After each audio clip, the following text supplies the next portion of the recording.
Students, मैं सुरेखा सिंह। बच्चों, आज हम आपके पाठ्य पुस्तक से बरखा आथे नामक कविता का अध्ययन करेंगे। यह छत्तीसगढ़ी भाषा की कविता है जिसके रचनाकार लाला जगदलपुरी जी हैं। बच्चों, हम छत्तीसगढ़ राज्य के निवासी हैं और छत्तीसगढ़ राज्य की संस्कृति और साहित्य को जानने और समझने के लिए बहुत आवश्यक है कि हम इसकी भाषा को समझें। बिना किसी भाषा को जाने उसके साहित्य और उसकी संस्कृति को समझना बहुत ही मुश्किल कार्य, बहुत ही दुष्कर कार्य है। तो इसी उद्देश्य से, ताकि बच्चे अपने राज्य की भाषा से, उसकी संस्कृति से, उसकी साहित्य से परिचित हो सकें, इस कारण हमारे पाठ्यपुस्तक में छत्तीसगढ़ी भाषा के कुछ रचनाओं को सम्मिलित किया गया है, जिसमें से एक कविता बरखा आथे भी है। बच्चों, वर्षा ऋतु में जब रिमझिम पानी बरसता है और चारों ओर हरियाली छा जाती है, किसान, मजदूर, जीव जंतु, धरती के सारे प्राणी खुश हो जाते हैं। आकाश में बादल गरजते हैं, बिजली चमकती है, बाग बगीचों, खेतों में हरियाली लहलहाने लगती है। वर्षा के होने से खेतों में भरपूर अनाज पैदा होता है, सभी प्राणियों की प्यास बुझ जाती है। किसान और सारे जो जीव जंतु हैं बहुत संतुष्ट और खुश हो जाते हैं। तो वर्षा ऋतु का अपने आप में एक विशेष महत्व है, एक विशेष स्थान है, क्योंकि बरखा ऋतु पर ही और अच्छे वर्षा पर ही सभी प्राणियों के लिए भोजन और पानी जो है वो निर्भर करता है। तो इस कविता में कवि ने ऐसा ही भाव प्रकट किया है कि बरखा होने से या वर्षा ऋतु के आने से क्या क्या होता है और प्रकृति में क्या क्या परिवर्तन होता है, इसी भाव को कवि ने यहाँ पर प्रस्तुत किया है। कविता इस तरह से है। खेती ला होशियार बनाए बर भुइयाँ म बरखा आथे। खेती ला होशियार बनाए बर भुइयाँ म बरखा आथे। जिंदगी ला ओसार बनाए बर भुइयाँ म बरखा आथे। सोन बनाए बर माटी ला सपना ला सिरतोन बनाए बर। सोन बनाए बर माटी ला सपना ला सिरतोन बनाए बर। आंसू ला बनिहार बनाए बर भुइयाँ म बरखा आथे। अब इस कविता ये जो पंक्तियाँ दी गई हैं, इनके हिंदी में क्या भावार्थ है वो हम देख लेते हैं। यहाँ पर कवि लाला जगदलपुरी जी जो हैं वो कहते हैं कि खेती ला होशियार बनाए बर, अर्थात खेती में के पैदावार को अच्छा बनाने के लिए, बढ़ाने के लिए, और क्या होता है, धरती पर वर्षा ऋतु आती है। खेती का पैदावार बनाए बर या खेती को अच्छा बनाने के लिए धरती पर वर्षा ऋतु आती है। जिंदगी ला ओसार बनाए बर, जिंदगी को खुशहाल बनाने के लिए, जीवन को खुशहाल बनाने के लिए, संपन्न बनाने के लिए, शक्तिशाली बनाने के लिए धरती पर वर्षा आती है। सोन बनाए बर माटी ला, मिट्टी को या भूमि को सोना बनाने के लिए, अर्थात उपजाऊ बनाने के लिए। सपना ला सिरतोन बनाए बर, किसानों के सपने को, अर्थात अच्छी फसल होने का जो उनका सपना है उनको सच करने के लिए। और आंसू ला बनिहार बनाए बर, अर्थात आंसू को दूर करने के लिए, दुख को दूर करने के लिए धरती पर वर्षा ऋतु आती है।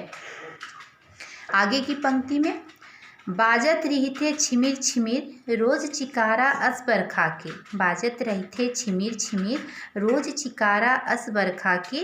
बाजत रहिथे घड़घड़ घड़घड़ रोज नगारा अस बरखा के। खुशहाली के चिट्ठी लेकर बादर दुरिहा दुरिहा जाते। खुशहाली के चिट्ठी लेकर बादर दुरिहा दुरिहा जाते। करिया करिया बादर ल समझो हलकारा अस बरखा के। अब इन पंक्तियों में कवि कहते हैं कि वर्षा ऋतु का जो उन्होंने क्या किया है, बहुत ही सजीव चित्रण किया है। उस समय कैसे दृश्य होते हैं उसे यहाँ पर कवि बताते हुए कहते हैं कि वर्षा ऋतु में वर्षा होने से बाजत रहते झिमिर झिमिर, अर्थात हर समय जो वर्षा की बूंदें गिरती हैं उनकी झिमिर झिमिर की ध्वनि क्या है, सुनाई देती रहती है। ऐसा रोज चिकारा अस बरखा के, ऐसा लगता है जैसे कोई चिकारा क्या है, एक प्रकार का सारंगी के जैसा एक बाजा है। तो कवि कहते हैं कि वर्षा ऋतु के आने से जो पानी की बूंदें हैं जो धरती पर जब गिरती हैं तो उनसे झिमिर झिमिर की आवाज़ आती है। ऐसा लगता है मानो कोई चिकारा बजा रहा हो। बाजत रही थे घर घर घर घर रोज नगारा अस बरखा के। अब वर्षा ऋतु में बादलों की गड़गड़ाहट से गड़गड़ गड़गड़ की ध्वनि आती है, उसका स्वर सुनाई देता है। तो ऐसा लगता है मानो कोई क्या बजा रहा हो, प्रतिदिन कोई नगाड़ा जो है उसे बजा रहा हो। नगाड़ा जानते हैं आप लोग, एक तबले के जैसा हो बाजा होता है जिसे डंडे से बजाया जाता है। तो ऐसा लगता है जैसे कोई क्या बजा रहा है, नगाड़ा बजा रहा है। खुशहाली की चिट्ठी लेकर, ऐसा लगता है जो बादल जो हैं, काले काले जो बादल हैं, वो बहुत दूर दूर से क्या करते हैं, खुशहाली की चिट्ठी लेकर जाते हैं, खुशहाली का संदेश लेकर जाते हैं। तो ये बादल जो हैं क्या है, ऐसे लग रहे हैं मानो ये बादल जो हैं वो डाकिया हैं बरखा के, वर्षा ऋतु के क्या हैं, डाकिया हैं, संदेश पहुंचाने वाले हैं। हलकारा का अर्थ होता है हरकारा, हरकारा अर्थात जो संदेश एक जगह से दूसरी जगह पर पहुंचाता है। तो बादल जो हैं वो ऐसे लग रहे हैं मानो क्या है, ये काले काले बादल जो हैं वो वर्षा ऋतु के संदेश वाहक हैं, हरकारे हैं, जो खुशहाली की चिट्ठी लेकर जो है दूर दूर तक जाते रहते हैं। आगे की पंक्तियों में कवि लिखते हैं, जोत जोगनी के तारास जुग जुग बरथे अंधियारी में, जोत जोगनी के तारास जुग जुग बरथे अंधियारी में, आशा मन के बिजली बन के चमचम करथे अंधियारी में। मेचका मन के आरो मिलथे, मेचका मन के आरो मिलथे, कपस कपस जाथे लइका हर, हवा बही कस कभू उदुपले, कहूँ खुसरते अंधियारी में। अब इन पंक्तियों में कवि जो है वो वर्षा ऋतु की जो रात होती है कितनी भयानक लगती है, कितनी अंधियारी होती है, इस बारे में बताते हैं। तो कवि कहते हैं कि वर्षा ऋतु की जो अंधेरी भयानक रात है उसमें जब जुगनू चमकता है, जोत जोगनी के तारा, अर्थात जब जुगनू चमकता है तो ऐसा लगता है कि मानो कहीं पर प्रकाश, बिजली का जो प्रकाश है वो दिखाई देता है। तो ऐसा लगता है कि जैसे मन में विश्वास का उजाला फैल गया है। चमचम कर मेचका मन के आरो मिल थे, कवि कहते हैं वर्षा ऋतु में जो मेढकों की टर्टर की जो आवाज़ है वो वातावरण को भयानक बनाती है, डरावना बना देती है। कपस कपस जाथे लइका हर, और उनके आवाज़ के डर से जो छोटे बच्चे हैं वो डर से कांप जाते हैं। हवा बही कस कभू उदुपले, हम कहते हैं कि कभी कभी जो है बहुत तेज़ हवा आती है, इधर उधर से बहुत तेज़ हवा बहती है, जिस कहूँ खुसुरते अंधियारी में, ऐसा लगता है कि मानो अंधेरी रात में यहाँ इधर उधर से बहकर कहीं घुस जा रही है, कहीं पर घुस गई है, जो बहुत ज़्यादा भयानक लगती है। और वर्षा ऋतु की जो रात है, जो अंधेरी रात है, वो बहुत भयानक होती है। आगे की पंक्तियों में कवि क्या लिखते हैं, कवि लिखते हैं, कहूँ तोरई तुमारम के लिया झूलत होवे बखरी माँ, कहूँ तोरई तुमारम के लिया झूलत होवे बखरी माँ, कहूँ करेला कुंदरू और रखिया फूलत होवे बखरी माँ, कहूँ जरीहा लामे होही बरबट्टी हा और में होही, खुश होके लइका पिचका मन भूलत होही बखरी माँ।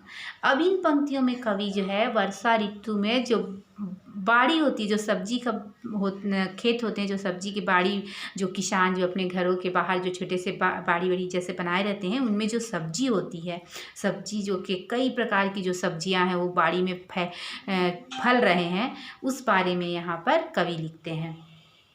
कवि यहाँ पर क्यों कहते हैं कि वर्षा ऋतु इतना महत्वपूर्ण है, इसी कारण कहते हैं क्योंकि इस समय आपको देखेंगे किसानों के जो किसान होते हैं उनके खेतों में आपको अनाज, धान, मक्का और अनेक प्रकार के अनाज जो हैं आपको लगे हुए, उनके फसल लगे रहते हैं, उनकी बाड़ी बखरी में कई प्रकार की सब्जियां लगी रहती हैं, इसलिए वर्षा ऋतु जो है वो किसानों के लिए इतनी अधिक महत्वपूर्ण है।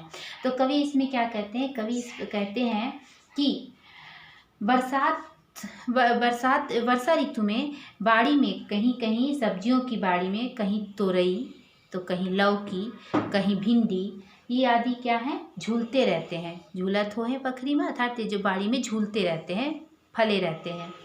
तो कहीं पर करेला, कुंदरू और रखिया जो है वो आपको फूलते फलते दिखाई देते हैं। फिर आगे कहते हैं कि कहीं पर जड़ी जो है वो क्या है, जड़ी जो एक भाजी वो होता है जिसका पत्ती से लेकर उसके जो डंठल होती हैं उससे वो सब सारा चीज़ उसका खाने में लोग इस्तेमाल करते हैं। तो एक प्रकार का वो सब्जी है, भाजी है, जो विशेषकर छत्तीसगढ़ में खाया जाता है। तो कहते हैं कि कहीं कहीं जड़ी जो है लंबा होगा था, लटका होगा, फल रहा होगा। बरबट्टी है और में होगी, और बरबट्टी एक सेमी जैसी सब्जी आप सभी ने खाई होगी। तो बरबट्टी कहीं पर लटक रही होगी। खुश होके लइका पिचकामन बुलत हो ही बकरी माँ। जो गाँव के छोटे छोटे बच्चे इन साग सब्जियों को देखकर खुश होकर जो बकरी है, जो बाड़ी है, उसमें उछल कूद रहे होंगे, घूम रहे होंगे। तो इन पंक्तियों में कवि ने किसान की बाड़ी में जो सब्जियां लगी होती हैं उनका वर्णन किया है। आगे की पंक्तियों में कवि क्या कहते हैं, अतका पानी देते जतका जिंदगी के विश्वास मांग थे। अतका पानी देते जतका जिंदगी के विश्वास मांग थे। अतका पानी देते जतका अन्न लक्ष्मी है सांस मांग थे। मोर देश के गांव गांव ल अतका पानी देते बरखा। जतका पानी पनिहार इन ल तरिया तीर प्यास मांग थे।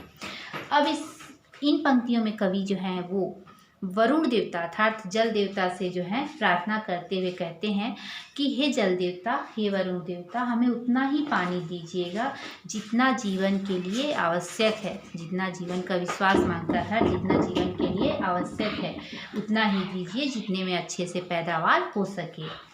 उतना ही पानी दीजिए उतना ही पानी देना जितनी की लक्ष्मी, अन्न लक्ष्मी अर्थात मांग की जो है अन्न लक्ष्मी के लिए आवश्यक हो, अर्थात जितना कि हमारे खेतों में जो फसल लगी हैं उन फसलों की अच्छे पैदावार के लिए जरूरी है, उतना ही पानी देना। मोर देश के गांव गांव ल अतका पानी देते बरखा। कहते हैं कि यहाँ पर कवि कहते हैं कि ये बरखा हमारे गांव के हमारे देश के जो गांव हैं उनमें इतना ही पानी देना जितना कि उन्हें चाहिए, उनसे ज़्यादा नहीं। जतका पानी पनिहार इन ल तरिया तीर प्यास मांग थे। अर्थात जिससे हमारे नदी तालाब प्यासे पनिहारनों की प्यास बुझ सके उतना ही पानी देना, अर्थात अच्छी वर्षा देना। तो ये जो था ये कविता जो बरखा थे कविता का भावार्थ। अब आशा करती हूँ कि आपको कविता समझ में आ गया होगा। अब आप लोग इसे अपने घर पर अध्ययन करेंगे बोल कर। धन्यवाद।